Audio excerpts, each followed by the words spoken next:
మీరు కొత్తగా business start చేయాలనుకుంటున్నారా? మార్చ్ 16-17 హైటెక్స్ లో franchise India biggest ఫ్రో expo. Rajiv Aarogyasri కావచ్చు, ఫీజు రియంబర్స్మెంట్ కావచ్చు, జలయజ్ఞం ప్రాజెక్టులు కావచ్చు, కేంద్రం నుంచి అన్ని రకాల సహకారంతో ఆనాడు వైఎస్ఆర్ గారు ఈ ప్రాంతాన్ని అభివృద్ధి చేసి ఒక సంక్షేమ రాజ్యంగా, అభివృద్ధి రాష్ట్రంగా హైదరాబాద్లో ఔటర్ రింగ్ రోడ్డు విషయంలో కావచ్చు, అంతర్జాతీయ ఎయిర్పోర్ట్ కావచ్చు, ఐటీ కంపెనీలు కావచ్చు, ఫార్మా కంపెనీలు కావచ్చు, వాటన్నిటిలో వారు ముందు నిలబడి ఆ ప్రాంత అభివృద్ధికి పునాదులు వేసిండు.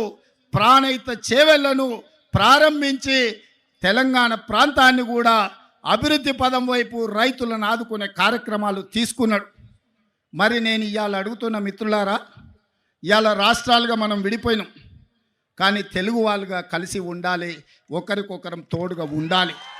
ఇవాళ మోడీ ధైర్యం ఏంది, మోడీ బలమేంది, మోడీ బలగమేంది, బీజేపీ అంటే అర్థమేందో ఇవాళ ఆంధ్రప్రదేశ్ మిత్రులు ఆలోచన చేయాలి. బీజేపీ అంటే బాబు, జగన్, పవన్, ఈ ముగ్గురు బీజేపీ. బాబు, జగన్, పవన్, మోడీ బలం, మోడీ బలగం. ఇంక ఆంధ్రప్రదేశ్ ప్రజల కోసం మోడీ ఎందుకేం చేస్తాడు? ఎవరు గెలిచినా ఆయన దొడ్లోకి పోయేటోళ్ళే.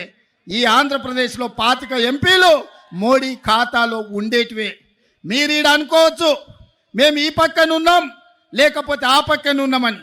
అయ్యా, జగన్ రెడ్డి పక్కలు ఉన్నా, పెద్దలు చంద్రబాబు నాయుడు గారి పక్కలు ఉన్నా, వీళ్ళిద్దరు కలిసి ఢిల్లీలో వెళ్తే మోడీ పక్కనే ముత్యాల ముగ్గులో రావు గోపాలరావు పక్కన ఇద్దరు ఉంటారు, తందానా తానా అనేటోళ్ళు. వీళ్ళిద్దరు అదే కదా ఢిల్లీకి వెళ్తే. ఢిల్లీలో వీళ్ళు ఎవరైనా మోడీని అడుగుతారా? మోడీని నిలదీస్తారా? మీ ప్రాంతం కోసం ఏమైనా తెస్తారా? మరి ఒకవేళ తెచ్చేటట్టు అయితే 5 ఏళ్ళు వారున్నారు, 5 ఏళ్ళు వీరున్నారు. పోలవరం పూర్తెందుకు కాలే, రాజధాని రాలేదెందుకు మనకు? మీరు ఒక్కసారి ఆలోచన చేయండి మిత్రులారా. వాళ్ళిద్దరూ పాలన చేసే నాయకులు కావాలనుకుంటున్నారు, వాళ్ళిద్దరూ ప్రశ్నించే గొంతులు కావాలని అనుకుంటలేరు మిత్రులారా. ఇక్కడ ఉన్నప్పుడు మనకు ఆంధ్రప్రదేశ్, తెలంగాణ, కానీ మన హక్కుల కోసం, మన ఆస్తులు కొల్లగొట్టడానికి ఢిల్లీ పెత్తందారులు మన మీద దండయాత్ర చేస్తే మనం తెలుగు వాళ్ళం, మనం అన్నదమ్ములం, ఒకరికి ఒకరం అండగా నిలబడి